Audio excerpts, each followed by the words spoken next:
O que liga o MBL de Kim Kataguiri a Pablo Vittar? O que fazer para ser um cantor de sucesso? Quanto custou a carreira de Marília Mendonça? O que o agronegócio tem a ver com música? O vídeo de hoje é Pablo Vittar e o sertanejo. O algoritmo da imagem.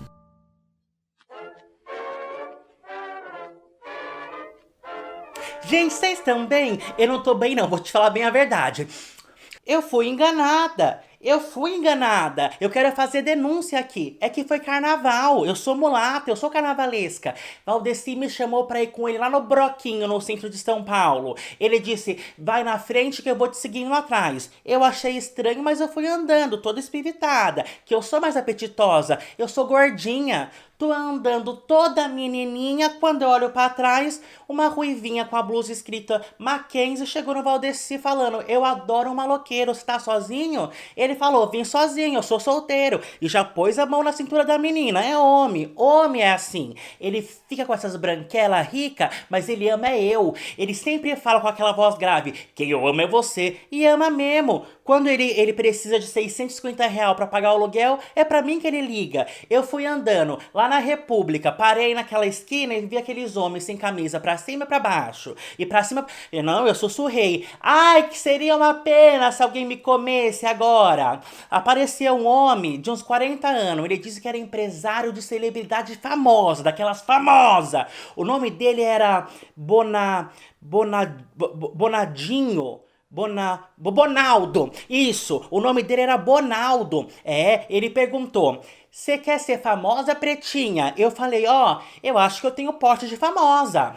Eu acho que eu tenho porte, eu sei cantar. Ele falou, canta pra mim, pra eu ver. Eu, aquecendo a voz, pra mostrar que eu sou cantora séria. Tô fazendo amor com a favela toda.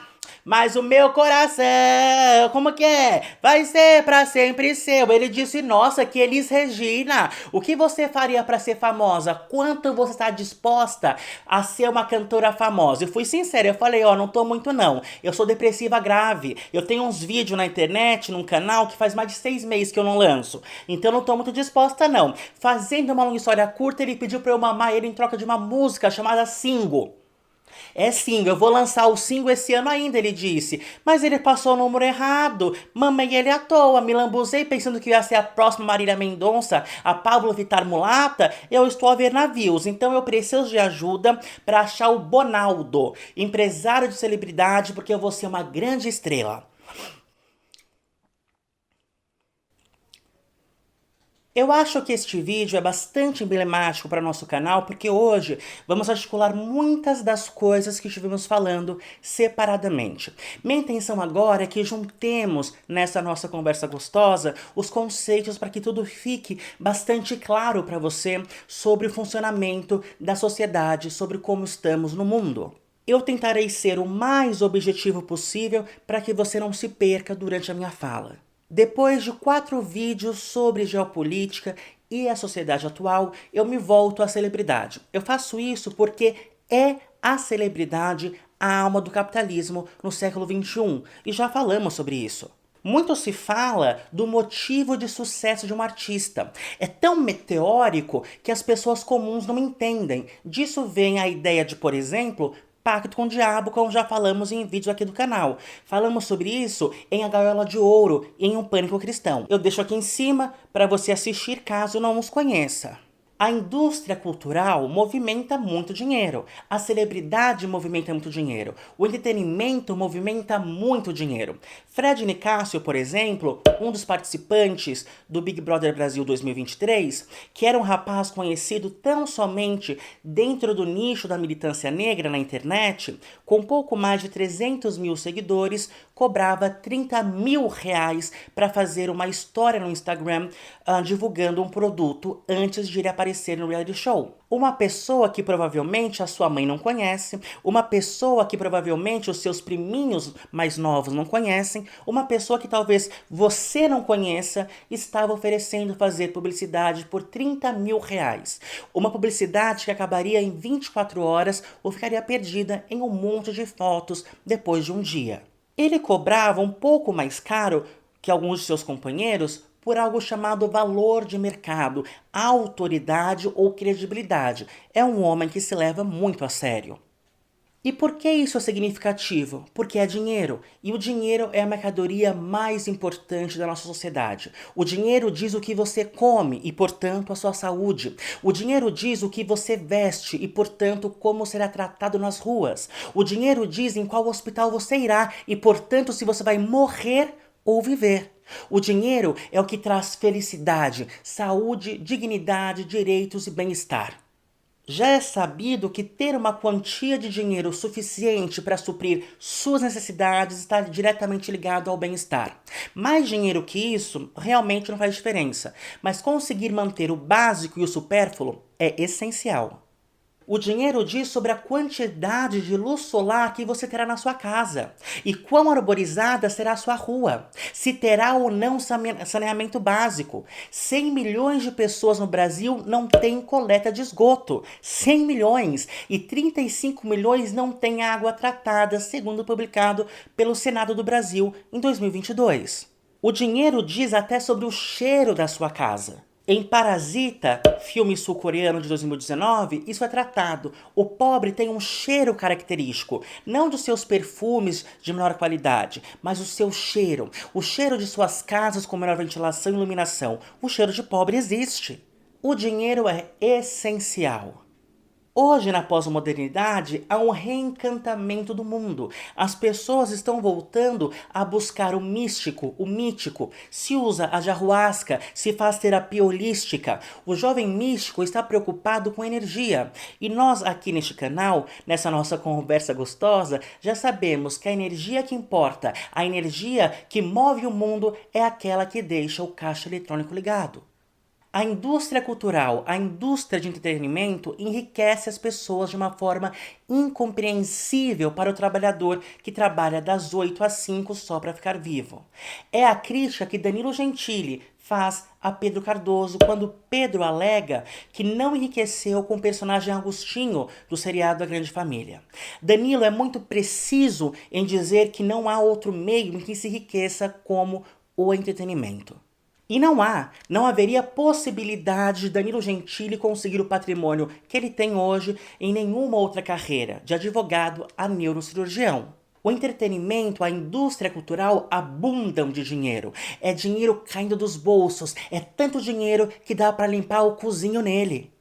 E como já falamos aqui no canal, Ana Paula Arósio, por exemplo, anos afastada da televisão por tragédias pessoais, volta em um comercial do Santander, cobrando cachê de 8 milhões de reais que foram pagos em libras, por exigência dela. O comercial que foi ao ar com menos de 1 minuto. Gisele Bündchen, no Carnaval de 2023, recebe 10 milhões de reais da Brahma para comparecer no camarote deles. Ela ficou lá por 3 horas.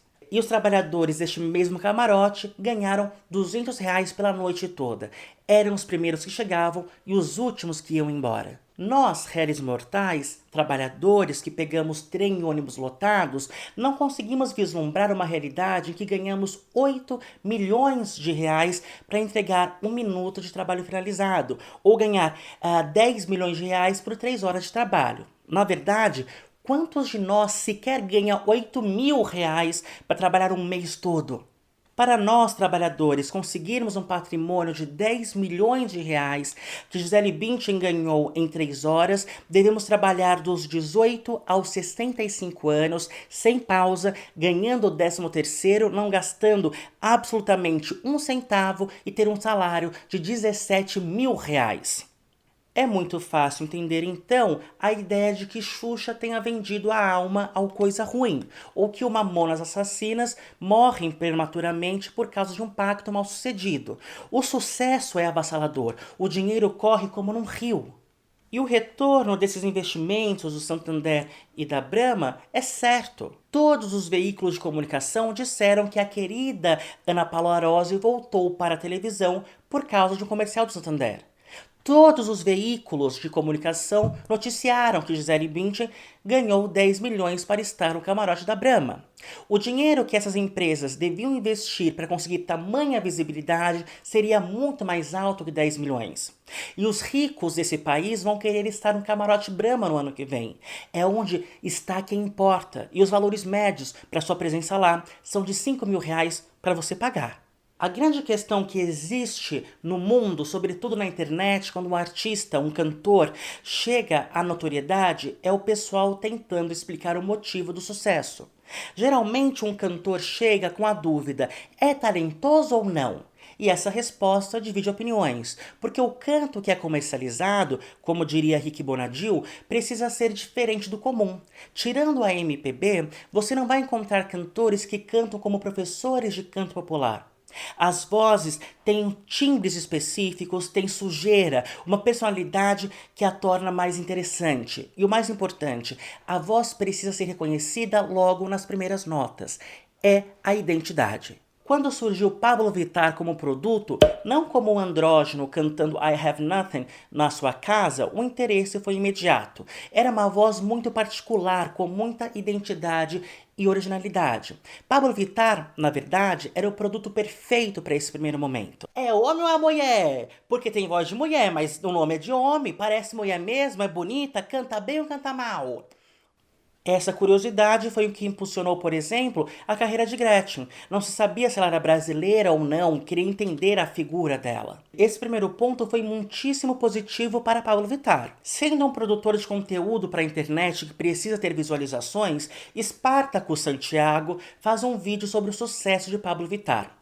No seu vídeo, O Segredo de Pablo Vittar, como ela hackeou a indústria, Spartacus dá alguns motivos para ela ter tido notoriedade. Ele lista 7 fatores. O primeiro, a capitalização da identidade LGBT. O segundo, passabilidade. O terceiro, identidade. O quarto, produção. O quinto, redes sociais. O sexto, fit. E o sétimo, talento. Embora haja verdade no que ele disse, o motivo do sucesso de Pablo Vittar é só um: dinheiro. E esse dinheiro começa a ser investido por Rodrigo Gorky. Esse é o maior nome por trás de Pablo Vittar. Esse é o nome que importa. Pablo foi primeiramente assessorada por Ian Hayashi e Leocádio Rezende, que hoje cuidam da Matadeiros, a produtora de Pablo. Um querido amigo cantor que está tentando sua carreira me disse: Bira, como é possível que logo no seu álbum de estreia Pablo tenha conseguido um feat, uma participação com Diplo? Ali estava a manifestação dos olhos desatentos. Diplo já foi considerado um dos maiores produtores musicais do mundo. Ele tem muito apreço pelo funk carioca, tendo sido responsável pelo grande sucesso Buck Dungan, da M.I.A., que você conhece. Ele trabalhou com Beyoncé, Madonna, Ariana Grande, Britney Spears e Justin Bieber, então é natural que se faça essa pergunta. Como uma drag queen, cantora do Brasil, teve acesso a um dos maiores produtores do mundo logo no seu primeiro álbum, lançado de forma independente? A resposta é uma só: Bonde do Rolê. Bonde do Rolê era o trio de Rodrigo Gorky. Bonde do Rolê foi uma banda curitibana de funk carioca que teve um tremendo sucesso. Apoiados na herança que importa, Bonde do Rolê foi impulsionado pela MTV do Brasil. E logo em 2006, bem no comecinho da banda, eles lançam um álbum pela gravadora de Diplo. Isso nos mostra capital e contatos, tudo que um pobre fudido como nós não tem. Sentados sobre seus nomes bonitos e com contatos certos, Bonde do Rolê se torna uma banda queridinha da crítica. Até mesmo o ex-Beatle Paul McCartney pensou em produzir um álbum com eles. O que eles responderam dessa proposta? O que jovens, ricos, desprendidos e descolados responderiam: nós nos sentimos queridos como a Linda McCartney, a esposa de Paul. Você, artista independente que não tem a herança que importa, que não tem contatos, você me entende quando conto tudo isso. Sobre conseguir fazer contato com a elite da produção musical do mundo. Sobre conseguir aparecer na televisão e em jornais como The New York Times. Era onde o Bonde do Rolê estava. Tudo isso com letras como Solta o Frango, a mais procurada deles até hoje na internet, que diz: A gente somos linda, a gente somos inteligente, a gente somos o trio mais foda. A gente somos delinquente. Alegria da moçada, da perua favelada. Nosso som é fantasia pra mamãe, vovó, titia. Rolê, rolê, rolê. Solta o frango e vem com a gente. Nós é tipo bem Jesus. Todo mundo a gente ama, ainda mais se for gatinha. Rola até levar pra cama. A gente topa tudo, sapatão a bigodudo. Na hora do piriri, cai em mim o travesti. Rolê, rolê, rolê, solta o frango e vem com a gente. A gente somos linda, a gente somos inteligente. Antes de dar o edi, eu jurava que era crente. Alegria da moçada, da perua favelada. Nosso som é fantasia pra mamãe, vovó, titia. Rolê, rolê, rolê, solta o frango e vem com a gente. Vocês que estão comigo há muito tempo sabem que eu não promovo a divisão de nós trabalhadores. Eu não falo em nome do identitarismo, qualquer que seja negro, seja qual for. Eu já fui puta de rua que chupava rola por 20 reais. Eu escutava bonde do rolê e gostava. Então percebam que o que eu estou falando aqui hoje é algo muito delicado. Eu não estou demonizando os integrantes do bonde do rolê, nem fazendo moralismo com as suas letras. Mas o que me parece é que eles eram 3 jovens brancos, ricos, brincando de fazer uma música que era de preto favelado. 3 jovens de classe média ou alta que moravam fora do país tentando ser subversivos. Bonde do Rolê foi um sucesso tremendo colocado nas páginas da Rolling Stones dos Estados Unidos. Eles mostraram aquela música feita pelos menininhos de condomínio. Rolling Stones dos Estados Unidos essa, onde infelizmente, vamos ser sinceros, você é artista pobre e preto, nunca vai conseguir sair. Diplo usou a música de Daisy Tigrona como base para a canção de M.I.A. Daisy Tigrona não está nas listas de grandes músicos, nem frequenta as altas rodas da sociedade. Diplo, por outro lado, é convidado do Grammy. M.I.A., por outro lado, cantou com Madonna no maior evento do mundo, o Super Bowl. Jovens das favelas do Rio de Janeiro que estavam fazendo essa música imitada pelo bonde do rolê não apareceram nem no Jornal do Bairro. Imagina na Rolling Stones e no The New York Times. Esses favelados não estão na Wikipédia. Paul McCartney não chegaria perto deles. Selando a bonita parceria, Diplo aparece no clipe da ótima canção Quilo, do bonde do rolê. Lá, Rodrigo Gorque, Laura Taylor e Pedro Deiró aparecem tocando num bar. E aqui chegamos em outro nome importante, Pedro Deiró. Um dos integrantes do trio Bonde do Rolê foi Pedro Deiró. Foi ele que mostrou o Pablo Vittar para o Rodrigo Gorque. Pedro Deiró foi um dos autores da canção Ele é o Tal, do primeiro álbum de Pablo Vittar. Pedro Deiró, nascido Pedro Augusto Ferreira Deiro, se apresentava como Pedro Ferreira e foi um dos fundadores e financiadores do Movimento Brasil Livre, o movimento de direita de Kim Kataguiri que ajudou Bolsonaro a chegar ao poder. O que nós estamos falando aqui hoje é algo muito emblemático. Por isso disse que articula o que estivemos conversando nesta série dos últimos 4 vídeos. Isso remonta aos vídeos, às peças do Tabuleiro São Vocês e Quem Morre São os Peões. Assim como nós vimos naquele jantar dos gerentes do Brasil, onde André Marinho imitava Bolsonaro e fazia Temer, Kassab e companhia rirem, deste mesmo modo, o responsável por ter dado o maior ícone LGBT do Brasil e o responsável por ter dado o maior movimento de direita do Brasil jantam juntos.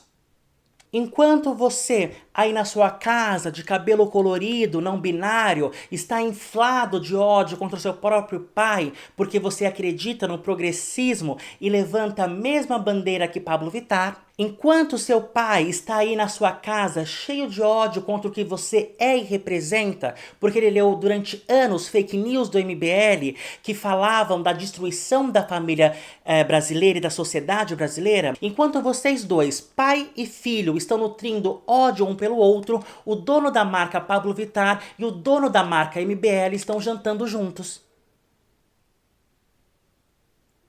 Percebam, eu não estou fazendo teoria de conspiração.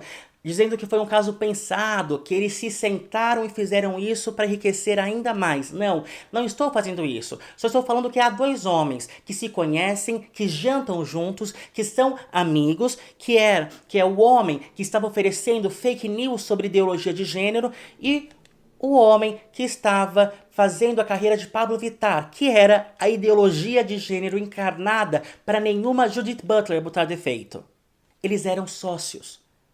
É isso que está sendo feito no nosso país. É isso que está sendo feito na nossa sociedade. E os retardados duelando entre si.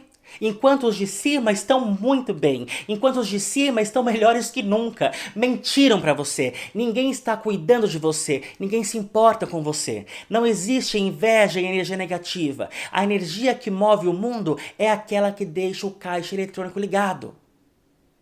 E Pablo Vittar sabe disso, vindo de uma infância pobre, de lugares inóspitos, que eu nem quero passar perto. Pablo Vittar precisa jogar o jogo, precisa fazer o que é seu. Pablo não era uma pessoa privilegiada que podia ir para Londres e cantar abobrinha sabendo que ia aparecer na Rolling Stones. Pablo foi operador de telemarketing. Pablo ganhou Bolsa Família. Pablo é filho de mãe solo que teve que batalhar demais para dar o mínimo para sua família. Ninguém faria nada por ele. Ele teve que fazer por si mesmo. Se Pablo Vittar não tivesse encontrado Rodrigo Gork, estaria gritando até hoje no banheiro da sua casa sozinha. Mas Pablo Vittar foi escolhida por demanda. Havia uma demanda por um produto como Pablo Vittar. Drag queens já tinham tomado a internet com RuPaul's Drag Race. Conchita Wurst já estava ganhando prêmios na Europa. Os jovens estavam começando a questionar o gênero. Homens gays começando a usar maquiagem. Homens gays brancos de classe média alta com poder de compra. O público LGBT sustentando a carreira de cantoras pop, mas querendo representatividade. Era questão de tempo até alguém trazer de volta, nessa nossa história cíclica que vivemos, o andrógeno dos anos 70 e 80. E Pablo foi a escolhida. Se não fosse ela, seria outro. Poderia ser você. Não tem a ver com talento, tem a ver com dinheiro. E quanto custa ser Pablo Vittar? Muito. Para ganhar 300 mil reais num show de 2 horas, que é o cachê de Pablo hoje, você tem que investir bastante dinheiro. A primeira coisa que os olhos desatentos podem não perceber é a quantidade de ensaios fotográficos que Pablo faz. Isso é dinheiro. Você, aí cantor independente, pobre, diga para nós quantos ensaios você consegue bancar do seu bolso por mês. Há semanas que Pablo faz um ensaio por dia. Para ser um ícone da moda, Pablo investe muito em sua equipe de vestuário. A página Pablo Vittar Style conta quanto custa as peças que ela expõe. Claro que muitas não pertencem a ela, são empréstimos, mas perceba. Sem pesquisar os mais caros, apenas abrindo fotos aleatórias, eu consigo te dizer que essa saia de tricô custa R$ 1.450. Essas joias custam R$ 16.000 e R$ 8.500. Um óculos de Pablo Vittar custa R$ 2.500. Este vestido usado por ela custa R$ 66.000. Pablo Vittar lança clipes com frequência, singles e discos. Luísa Sonza investiu R$ 1,5 milhão no clipe Modo Turbo, em que canta com Pablo e Anitta. O investimento deu certo. O clipe tem 211 milhões de reproduções no YouTube e o investimento oculto no Spotify também deu certo. São 144 milhões de execuções. Você aí na sua casa, cantor independente, não tem como competir. Você que quer se lançar como um cantor, eu estou torcendo muito pela sua carreira e acredito que você deva tentar. Talvez você encontre um Rodrigo Gork e esse é o único caminho. Preta Gil foi uma das que investiram em Pablo Vittar. Pablo Vittar está afogada em investimento. E pode ser que o nome Pablo Vittar nem pertença a ela legalmente. Mas tudo bem. O importante Pablo tem, o dinheiro. Foi o que Luísa Sonza precisava. Abandonada por sua banda depois da polêmica com o Vitão, Luísa precisava de um norte. Com isso, Fátima Pissarra, um dos maiores nomes da indústria do entretenimento no Brasil, abraçou Luísa com um contrato à la A Gaiola de Ouro. Mas deu certo. A sua gravadora Sony Music ofereceu 100 milhões de reais para investir em sua carreira internacional. 100 milhões de reais. E você, pobretão, fudido, querendo ganhar na Mega Sena acumulada 3 vezes, que nem chega perto desse valor. Quando você vir Luísa Sonza no top 5, cantando no exterior e ficando mais rica, não acredite que é porque ela tem uma voz excepcional. Não é porque ela dança muito bem. Não é porque ela é a mais bonita e a mais talentosa. É porque investiram dinheiro nela, e muito.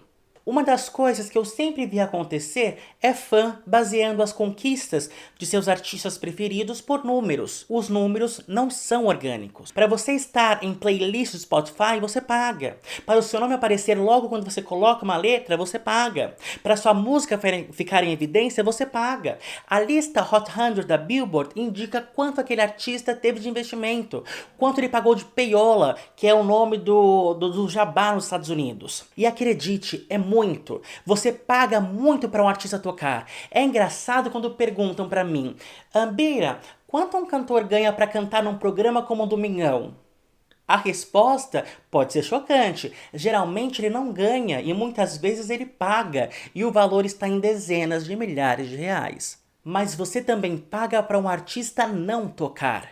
Um dos escândalos do ano passado foi a descoberta pela Rolling Stone dos processos de jabá nos Estados Unidos. Jabá é o nome dado à propina que você recebe no meio artístico. Segundo a revista, Steve Zapp pagou mais de $300 mil para que Dua Lipa fosse a mais tocada da rádio e Mary Morris fosse tocada menos. Quem é Mary Morris? No Brasil, ninguém sabe e pelo jeito, ninguém saberá. Mary Morris está tendo a sua carreira prejudicada porque não foi a escolhida. O sucesso dela pode atrapalhar os negócios de Dua Lipa, e isso não é bom. Só pode haver um número 1. Para você ser o número 1, você precisa garantir que os outros estejam abaixo e você acima. Por isso é tão custoso se manter no topo. E não tem nada a ver com talento, não tem nada a ver com qualidade, tem a ver com contatos e dinheiro.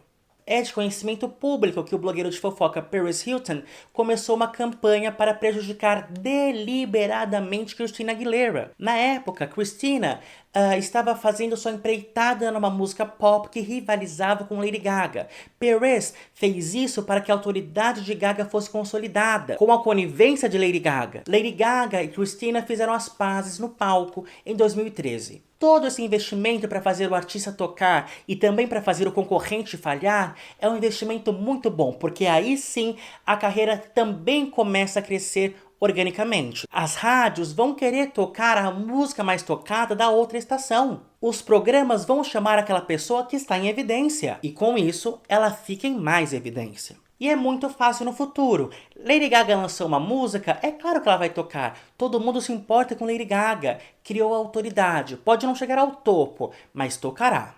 É a audiência, causa curiosidade. Então é um investimento que volta para você em muitos sentidos. Precisamos de um artista para esse domingo. Ué, chama aquele que tem apelo. E tem apelo porque pagou. Se eu fizesse uma canção como Solta o Frango, eu não teria notoriedade nenhuma. Eu não apareceria no The New York Times, como o bonde do rolê apareceu.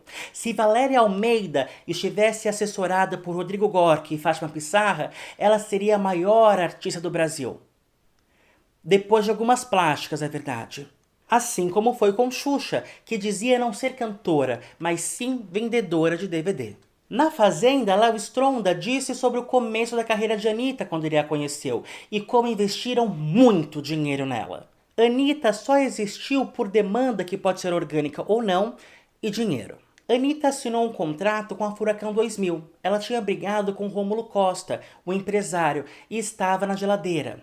Ela foi pedir ajuda a outra empresária, a Camila Fialho. Camila, confiando no potencial de Anitta, pagou R$250 mil de multa para quebrar o contrato de uma cantora que ainda não era ninguém. Alguém pagaria R$250 mil só para te liberar de um contrato? Estar na geladeira é algo bastante comum e é uma das maiores desgraças que pode acontecer com um artista. Quando você vir Harry Styles no topo, ganhando dinheiro a cair dos bolsos, ganhando Grammy de álbum do ano, não pense que é porque ele tem lindos olhos verdes e uma voz imaculada. Saiba que ele não caiu na desgraça do Max George, o ex-The Wanted, que assinou um contrato com o produtor e ficou na geladeira. Quando você escutar Too Little Too Late da JoJo, não pense que ela é uma cantora de uma música só por falta de capacidade. É porque seu empresário proibiu que suas músicas e seu nome fossem disponibilizados, exatamente para jogá-la no esquecimento. The Pussycat Dolls foi uma banda pop dos anos 2000. A sua vocalista era Nicole Scherzinger, ou seja, a voz que você ouvia era de Nicole Scherzinger. A imagem principal que você via era Nicole Scherzinger. As outras integrantes só dançavam como qualquer balé de apoio de uma grande cantora pop. The Pussycat Dolls chegou à mídia de massa causando alvoroço. Você provavelmente conhece as canções Don't Ya e Buttons. Quando a Nicole tentou carreira solo, não teve tanto sucesso. Aí começam os memes dizendo que ela é uma flopada. A pergunta que devemos fazer é: por que Nicole Scherzinger não teve sucesso em sua carreira solo, sendo que o sucesso de The Pussycat Dolls era feito com a mesma voz e o mesmo rosto? Se você está acompanhando esse vídeo adequadamente, você já sabe a resposta. A resposta é dinheiro, investimentos. Nicole, mesmo sendo absurdamente talentosa e bonita, nunca foi querida pelos donos da indústria. Mentiram pra você. O motivo de Rosalía e Bad Bunny estarem sendo tão aclamados é o mesmo que fez Bonde do Rolê notável. E não é o talento, não é a capacidade artística e os vocais impecáveis. É porque eles pagaram muito para eles estarem onde estão. Só a Shakira, porque Gloria Estefan investiu seu dinheiro e seu capital de contatos na carreira dela. E se a música te parece visionária, é porque deram uma mala de dinheiro para os melhores produtores disponíveis para fazer música pra gente como você. E se faz música pra gente como todas as pessoas. Ricky Bonadio já foi um homem importante. Ele foi responsável por grandes nomes do rock nacional. Ele nos conta como impulsionou o hit Era Uma Vez, da super talentosa, mas subestimada Kel Smith. Ricky Bonadio, com todo o seu capital de contatos, seu dinheiro e potencial de arrecadar mais, fez um PowerPoint daqueles bem toscos, que as vovó e as titia gostam de compartilhar, com a musiquinha de fundo. Deu certo. Os ouvidos vindos de Trem-Bala de Elana Vilela se apaixonaram pela voz doce de Kel numa canção terapêutica. Um investimento baixo e um retorno muito alto, assim como foi Videogames, da herdeira multimilionária Lana Del Rey, gravado com uma webcam. Nos anos 2010 também teve uma onda de músicas com mensagem, claro. Se tem tantos artistas para investir, por que investir em você? Linda Quebrada segue essa linha e consegue financiar seu álbum pela iniciativa de seu próprio público. Havia uma mensagem a ser compartilhada que merecia ser ouvida. Camila Fialho, em entrevista ao Papo com Clê, conta que não consegue nem mais fazer suas músicas tocarem em rádios pagando jabá, porque as rádios foram compradas pelos sertanejos. Que lhe diz sobre esse fazendeiro herdeiro rico que investe 5 milhões num cantor porque não faz falta e vive uma vida mais interessante de ser vivida, com shows, camarim, festas. Lembrem-se, para essas pessoas, 5 milhões de reais não é nada. É como a solidariedade entre os ricos. Vocês se lembram de O Mito da Garagem? Nós já falamos de Pablo Vittar. E o sertanejo?